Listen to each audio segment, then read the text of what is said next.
आज मेरी शादी रिया नाम की एक बहुत ही ज़्यादा खूबसूरत लड़की से हुई थी। वे न सिर्फ सुंदर थी बल्कि जवान भी थी और मेरे दोस्त कहते थे कि अपने से छोटी उम्र की लड़की से शादी करने के बहुत ज़्यादा फ़ायदे होते हैं। मुझे खुशी हुई क्योंकि मेरी पत्नी सुंदर थी और मुझे हमेशा से ही सुंदर पत्नी चाहिए थी। जवान भी थी। मेरी माँ ने ही इसको मेरे लिए पसंद किया था। मेरी माँ भी जब रिश्ता देखने रहा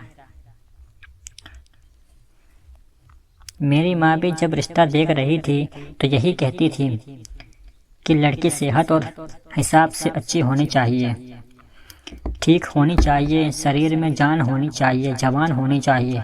मुझे लगा कि शायद मेरी माँ ये सब इसलिए कहती है क्योंकि वे चाहती है कि जल्दी जल्दी उसको दादी बना दिया जाए और लड़की की सेहत ठीक होगी तो वे बच्चा पैदा कर सकेगी। लेकिन मुझे नहीं पता था कि मेरी माँ का इस सब के पीछे मकसद क्या है। वह तो मुझे तब पता चला जब शादी को ना जाने कितने दिन गुजर गए। पर जब मेरी पत्नी रात होते ही मेरे कमरे में आने के बजाय मेरी माँ के कमरे में चली जाती और मैं तो बाहर बैठा मुँह ही देखता रह जाता। सिर्फ इतना ही नहीं, वह पूरी रात वहीं पर गुजार देती और जब सुबह बाहर आती तो कहती कि मेरी टांगों में बहुत दर्द है, तो कभी कहती कि मेरी कमर में दर्द है और लंगड़ा लंगड़ा के चलती। मैं हैरान रह जाता कि ये पूरी रात क्या करती रहती है और मेरी माँ को भी फिक्र नहीं होती कि वे इसको बाहर ही भेज दे। ये मेरी पत्नी है और मेरी माँ ने इसे अपना नौकर समझ लिया है। लेकिन फिर मेरी पत्नी मेरी माँ के साथ अच्छे तरीके से रहती ही थी और बिल्कुल भी लड़ाई झगड़ा नहीं करती थी।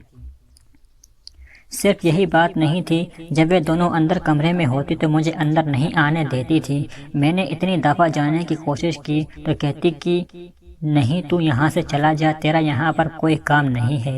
एक दिन मैं बहुत ज़्यादा उत्सुक हो गया और पहले से ही उस कमरे में जाकर छुप गया ताकि देख सकूं कि मेरी पत्नी और मम्मी पूरी रात क्या करती रहती है। मेरे दिमाग में तो ऐसी कोई बात नहीं थी जो बहुत ही ज़्यादा अजीब हो, लेकिन इस कमरे में वे दोनों मिलकर जो कर रही थी वे न सिर्फ अजीब था बल्कि बहुत ही ज़्यादा शर्मसार कर देता, क्योंकि वे दोनों सारी रात ज़मीन पर बैठकर एक दूसरे के। मेरा काम भी अच्छा था और मेरे घर में ज़्यादा लोग भी नहीं थे, लेकिन प्रॉब्लम था, हमारा घर एक बहुत ही पुराना सा घर था, बिल्कुल ऐसा जैसे 1947 के ज़माने का होता है। सब कहते थे कि इस घर को छोड़ दो, नहीं तो ये घर आप लोगों को ऊपर गिर जाएगा। दरअसल ये घर नहीं, छोटी सी हवेली थी, पर मेरी माँ कहती थी कि मैं इस घर में ही ब्याह कर आई थी और यहाँ से मेरी अर्थी ही निकलेगी और कहीं नहीं जाऊँगी। मुझे मेरी माँ से इतना ज़्यादा प्यार नहीं था कि मैं उनकी आज्ञा का पालन करता रहता। मसला ये था कि आजकल किराए पर घर मिलना भी मुश्किल था और मेरे पास इतने पैसे नहीं थे। मैंने अपनी माँ का एक बहुत बड़ा नुकसान किया था। उन्होंने अपनी गांव वाली ज़मीन और अपना सारा सोना बेचकर मेरे हाथ पर रकम रखी थी और मुझे कहा था कि मैं एक बिजनेस कर लूं जिससे सारी ज़िंदगी हम बैठकर खा सकें। बिजनेस मेरा नहीं चला और ना सिर्फ नुकसान हुआ बल्कि कर्जदार मेरे पीछे पड़ गए। अब वे लोग मेरे पीछे थे और मैं बड़ा परेशान था। फिर सोचा कि शादी कर लेता हूँ तो लड़की दहेज में कुछ न कुछ लाएगी, कर्जदारों के मुंह बंद हो जाएंगे।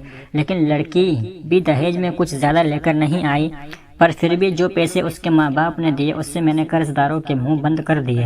अब मेरी माँ ना सिर्फ मुझे दिन रात बातें सुनाती थी बल्कि कहती थी कि तुझ पर मैं ज़िंदगी में कभी भरोसा नहीं करूँगी। और मैं कहता था कि आपकी ज़िंदगी रह कितनी सी गई है और अब आपके पास है ही क्या। वे कहती थी कि हवेली तो मेरी है, मैं तेरे नाम करके नहीं जाऊंगी। और मैं हंसता था कि फिर और किसके नाम करके जाओगी ये हवेली। न सिर्फ ये हवेली बहुत पुरानी थी बल्कि इसमें अब तक पुराने ज़माने का सामान भी पड़ा था। एक बार तो एक टूरिस्ट भी यहाँ आ गया था और कहता था कि मुझे अंदर से अपनी हवेली दिखा दो, मैं आपको कुछ पैसे दे दूंगा। और हमने उस दिन उससे डॉलर कमा लिए थे, वे भी सिर्फ अपना घर दिखाकर। लड़के वाले भी गरीब थे, किसी तरह से उन्होंने दहेज का इंतज़ाम किया था, इसलिए इस बारे में कुछ बोल नहीं पाए कि आप लोगों का घर तो बहुत पुराना है। रिया अच्छी लड़की थी, वे मेरी ज़िंदगी में आ गई, पर हमारी शादी की रात हम दोनों ही बहुत थके हुए थे। और वे मुझसे बातें करते हुए ही सो गई। मुझे उसकी ये हरकत भी अच्छी लगी और मैंने कहा कि सारी ज़िंदगी पड़ी है एक दूसरे के साथ समय बिताने के लिए, बेचारी थक गई होगी। सुबह वे अपने घर वालों के पास गई, ये भी हमारी रस्म थी। उसके बाद शाम को वापस आ गई तो शाम में ही मेरी माँ ने मेरी पत्नी को कहा कि तुम्हारी शादी ब्याह के फंक्शन में बहुत ज़्यादा थक गई हूँ, मेरी टांगों में बहुत दर्द है, रात को मेरे कमरे में आ जाना और आके मेरे पाँव दबा देना।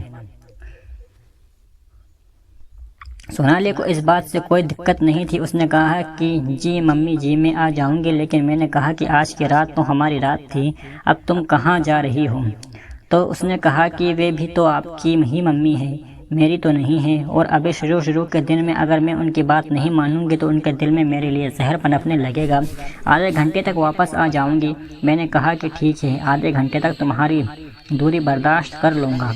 और दिल में भी यही सोचा था कि अच्छी बात है, मेरी पत्नी अगर मेरी माँ की सेवा करती है तो मुझे उसे रोकना नहीं चाहिए, नहीं तो घर का माहौल ख़राब होगा और परेशानी मुझे ही होगी।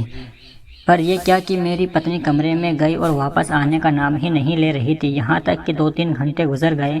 मैं अपनी माँ के कमरे की तरफ गया। यह हवेली थी तो कमरे काफ़ी दूर दूर बने हुए थे। मेरा कमरा एक कोने में था तो उनका दूसरे कोने में था। मैंने देखा कि अंदर से कोई आवाज़ ही नहीं आ रही थी। ऐसा लगता था कि वे दोनों सो गई थी, इसलिए मैंने उनको जगाना ज़रूरी नहीं समझा। ऐसा लग रहा था कि उन्हें जगाऊंगा तो अजीब सा लगेगा।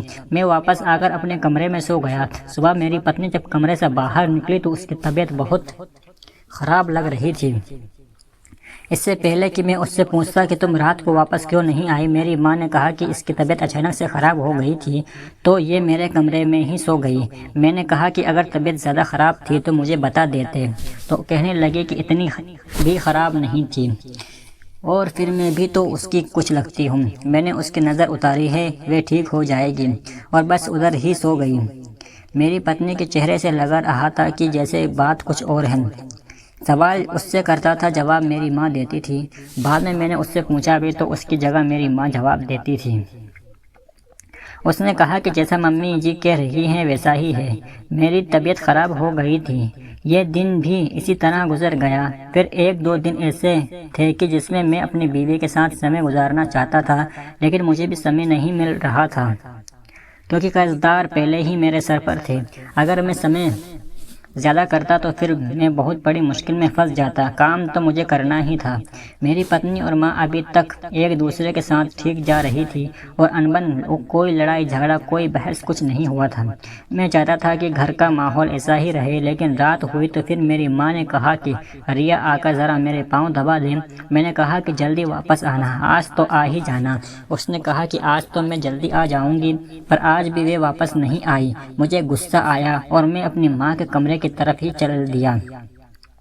मैंने कहा कि मेरी माँ ने भी तो अपनी ज़िंदगी गुजारी है बाबूजी के साथ, उनकी ज़िंदगी बड़ी अच्छी गुजरी है। उनको ये नहीं पता कि 2 लोगों की शादी हो जाती है तो एक दूसरे के साथ समय भी बिताना होता है। कहा गई वे माँ जो बहू को पकड़ कर खुद बेटे के कमरे में छोड़कर आती है कि बहू तुम मेरे बेटे का ख्याल रखना। यहाँ पर मेरी माँ मेरी पत्नी को अपने कमरे में बुला लेती है और उससे सेवा करवाना शुरू कर देती है। मैंने अपनी माँ के कमरे के दरवाजे पर दस्तक दी, लेकिन अंदर से कोई आवाज़ नहीं आ रही थी। थोड़ी देर के बाद मैंने ज़ोर ज़ोर से दरवाज़ा पीटना शुरू कर दिया क्योंकि मुझे गुस्सा आ रहा था। तो मेरी माँ ने कहा कि सो गई है तेरी पत्नी, तू भी जाकर सो जा बेशर्म कहीं का। ये सुनकर हैरान रह गया कि इसमें कोई क्या गलती थी। मेरी पत्नी है, अगर मैं उसे अपने कमरे में बुलाने के लिए आया तो क्या गलती कर दी मैंने? अगर किसी दिन मेरी पत्नी मेरी माँ के कमरे में नहीं भी जाती तो उस दिन उसकी तबीयत ख़राब हो जाती। उसकी टांगों में बहुत ज़्यादा दर्द रहता था, कमर में दर्द रहता था। एक दिन तो मैंने देखा कि उसके हाथों में भी दर्द था। मैंने कहा कि तुम क्या अपने घर में से बीमारी लेके आई थी? तो कहने लगी कि क्या मतलब है आपका, आपको मैं बीमार लगती हूँ? मैंने कहा कि बीमार नहीं लगती तो और क्या लगती हो? जब भी मैं तुमसे कोई प्यार की बात करने की कोशिश करता हूँ तो तुम कहती हो मेरी तबीयत ख़राब है, मेरी कमर में दर्द है। पूरा दिन क्या करती रहती हो? हमारे घर में ना तो कोई बच्चे हैं ना ही ज़्यादा लोग हैं। घर को एक बार साफ़ करो 4-5 दिन साफ रहता है। 3 लोगों का खाना पकाना कौन सा मुश्किल है? अगर तुम कहती हो तो खाना भी मैं बाहर से ले आऊँगा, लेकिन तुम्हें भगवान का वास्ता है कि मेरे पास आ जाया करो। अब क्या मुझे अपनी ही पत्नी के सामने हाथ जोड़ने पड़ेंगे? मेरी पत्नी इस बात पर बड़ी परेशान लग रही थी। मुझे उसकी आंखों में अजीब सा दुख और परेशानी नजर आ रही थी, जैसे वे खुद बहुत मजबूर है। तो दोस्तों, ये कहानी का पहला पार्ट था। अगला पार्ट देखने के लिए चैनल को सब्सक्राइब करें और वीडियो को लाइक करें। हमारी कहानी आपको कैसी लगी कमेंट करके बताएं। इस पर 10 लाइक आते ही मैं दूसरा पार्ट अपलोड कर दूंगा।